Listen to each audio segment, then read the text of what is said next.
মেয়েটি যেন বড় কেমন কেমন, যোগাযোগ রাখে না কারোর সঙ্গেই। যদিও সবাই তা বোঝে না, মনে করে আমার সঙ্গেই দরকার না পড়লে কোনো যোগাযোগ করে না, পৃথিবীর আর সকলের সঙ্গে তো বেশ হেসে খেলে ঘুরে বেড়ায়। কিন্তু সত্যিটা হলো মেয়েটা সত্যিই কেমন কেমন। প্রথম লিখতে কবে দিল তোমাকে ডায়েরি যে লেখো? 1-2 হবে। আমি খুব অল্পে খুশি, যতটুকু আছে যতটুকু হচ্ছে ঠিক আছে। একেবারে কিছু না করে থাকতে পারবো না, কারণ এত কম বয়স থেকে কাজের জগতে এসেছি। কিন্তু আবার তার মানে আমাকে ওই প্রতিযোগিতায় প্রথম হতে হবে এইটা কোনোদিনই মনে হয়নি।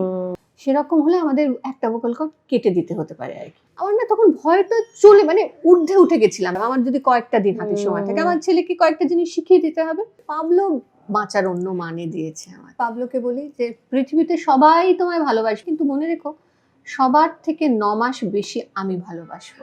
এই জগতে কাজ করার কিছু তো প্রাপ্তি আছে, তার মধ্যে একটা দিন তো অবশ্যই গুলজারিশ। মানে উনি যে ওই মাপের একজন মানুষ সেটা কিন্তু কথার মধ্যে কোথাও সবসময় জি দিয়ে কথা বলছেন। আমার মনেই হলো না যে আমি তার কাছে এইখানে। কথকতা আমার একটা ছোট্ট স্কুল, একজন একেবারে মানে দাদার সঙ্গে আসতো 2 বছর বয়স থেকে, ঝরঝর করে কবিতা বলে, ভারী মিষ্টি আমার সব ছানারা, আর এরা সবাই আমার ছানা। ওই দরজা থেকে মা বাবা যেই ঢুকে পড়লো তখন আর মা বাবার কিছু বলার ইখতিয়ার নেই, তখন সবাই আমার ছানা। আমি হেরে যাইনি এবং আমি এটা বোঝাতে চাই যে আমি যদি পারি তাহলে তোমরাও পারবে। গল্প জুড়ে তার শুরু হলো আবার বৈঠকে।